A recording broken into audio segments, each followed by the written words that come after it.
விருதுகள் வழங்கும் விழா வருகிற 25ஆம் தேதி டெல்லியில் குடியரசுத் தலைவர் மாளிகையில் நடைபெறுகிறது. குடியரசுத் தலைவர் திரௌபதி முர்மு விருதுகளை வழங்குகிறார்.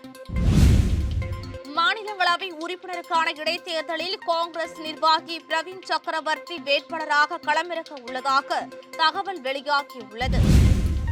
தமிழக முதலமைச்சர் ஜோசப் விஜய் டெல்லியில் தலைவர்களை சந்திக்கிறார். கடந்த 10 நாட்களில் 3வது முறையாக மீண்டும் உயர்ந்த பெட்ரோல் டீசல் விலை.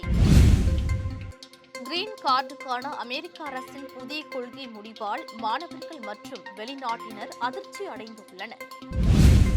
விரிவான செய்திகள். நாட்டின் மிக உயர்ந்த சிவில் விருதுகளில் ஒன்றான பத்ம விருதுகள் ஆண்டுதோறும் குடியரசு தினத்திற்கு முந்தைய தினம் அறிவிக்கப்படுகிறது.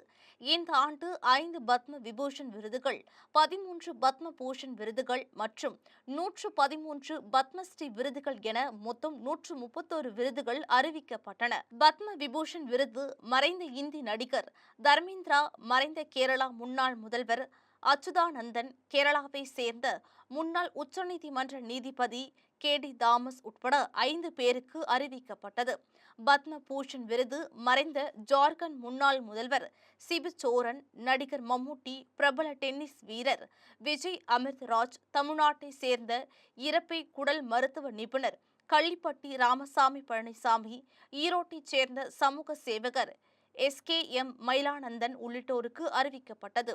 பத்மஸ்ரீ விருது நடிகர் மாதவன், கிரிக்கெட் வீரர் ரோஹித் சர்மா, தமிழகத்தில் இருந்து எழுத்தாளர் சிவசங்கரி, சென்னை IIT இயக்குனர் V காமகோடி, டாக்டர் HV ஹெண்டே, ஓய்வு பெற்ற IPS அதிகாரி K விஜயகுமார், ஓதுவார் திருத்தணி சுவாமிநாதன் உள்ளிட்டோருக்கு அறிவிக்கப்பட்டது. வரும் 25ஆம் தேதி டெல்லியில் குடியரசுத் தலைவர் மாளிகையில் நடைபெறும் விழாவில் குடியரசுத் தலைவர் திரௌபதி முர்மு பத்ம விருதுகளை வழங்குகிறார். ஜூன் 18ஆம் தேதி நாடாளுமன்ற இடைத்தேர்தல் நடக்க உள்ள நிலையில் CV சண்முகம் ராஜினாமாவால் காலியாக உள்ள மாநிலங்களவை MP இடத்திற்கு காங்கிரஸ் நிர்வாகி பிரவீன் சக்கரவர்த்தி வேட்பாளராக களமிறக்க உள்ளதாக தகவல் வெளியாகியுள்ளது. தவேக, காங்கிரஸ் இடையே இதற்கான பேச்சுவார்த்தை நடந்து வருவதாகவும் கூறப்படுகிறது. தமிழக முதலமைச்சர் ஜோசப் விஜய் டெல்லியில் தலைவர்களை சந்திக்கிறார்.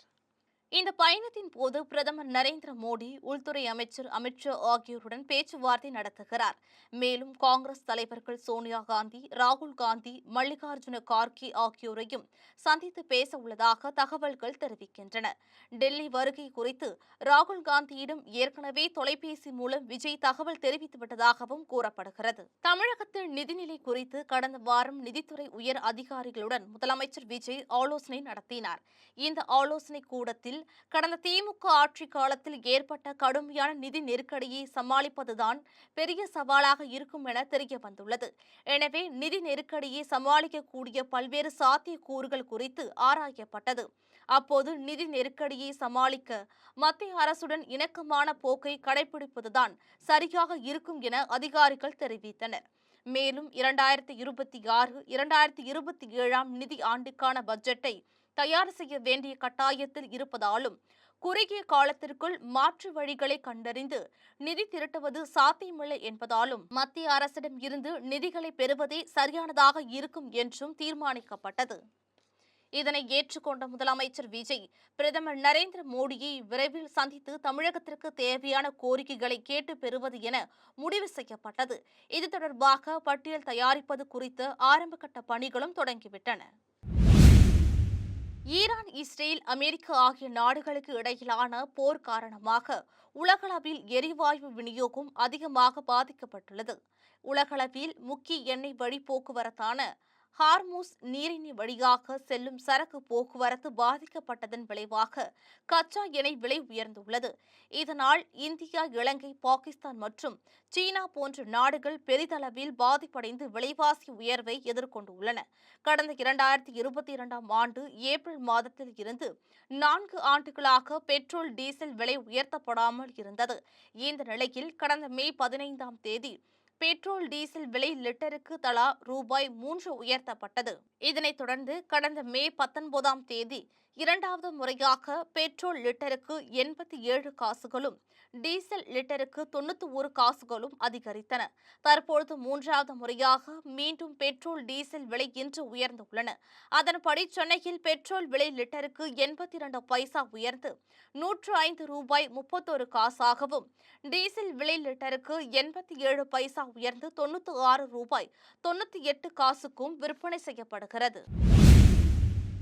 அமெரிக்காவில் நிரந்தரமா வாழ்வதற்கும் சட்டப்பூர்வமாக வேலை செய்வதற்கும் கிரீன் கார்டு எனப்படும் நிரந்தர குடியுரிமை அட்டை அவசியமா இருக்கு. அமெரிக்காவில் எவ்வித விசா கட்டுப்பாடுகளும் இன்றி வாழ்நாள் முழுவதும் வாழலாம். ஆனால் எந்த ஒரு அமெரிக்க நிறுவனத்திலும் எந்த ஒரு பணியிலும் தடையின்றி சேரலாம் அல்லது சொந்தமா தொழில் தொடங்கலாம். வேலையிழப்பு ஏற்பட்டாலும் நாட்டை விட்டு வெளியேற வேண்டிய கட்டாயம் மற்றும் விசா நெருக்கடி ஏற்படாது என்பதால் பல வெளிநாட்டவர்கள் அமெரிக்காவின் கிரீன் கார்டை பெற முனைகிறார்களாம். இந்த நிலையில தான் அமெரிக்காவில் தற்காலிக விசாக்களில் தங்கியிருந்து கிரீன் கார்டுக்கு விண்ணப்பிக்கும் நடைமுறையில் ட்ரம்ப் நிர்வாகம் புதிய கட்டுப்பாடுகளை விதிச்சிருக்கு. புதிய நடைமுறைகளின்படி அமெரிக்காவிற்குள் இருந்தவாறே கிரீன் கார்டுக்கு விண்ணப்பிக்கும் முறை மாற்றப்பட்டு விண்ணப்பதாரர்கள் தங்கள் சொந்த நாட்டிற்கு திரும்பி சென்ற பிறகே விண்ணப்பிக்க வேண்டும் என்றும் உத்தரவிடப்பட்டிருக்காம். இந்த கிரீன் கார்டுக்கான அமெரிக்க அரசின் புதிய கொள்கை முடிவால் மாணவர், சுற்றுலா அல்லது பணி விசாக்களில் அமெரிக்காவில் ஏற்கனவே தங்கியிருந்து நிரந்தர குடியுரிமைக்கு விண்ணப்பிக்கும் பலர் இனி அமெரிக்காவை விட்டு வெளியேறி தங்கள் சொந்த நாட்டுக்கு சென்றுதான் விண்ணப்பிக்க வேண்டும் என்ற சூழலும் ஏற்பட்டிருக்காம்.